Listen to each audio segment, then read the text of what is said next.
Nature पक्खों बेशक थोड़े अड़बियां, इसे करके किसे नू चंगे लगदे नहीं।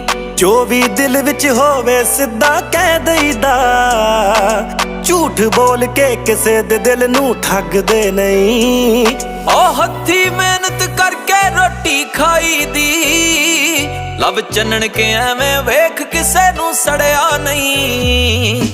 सच बोल के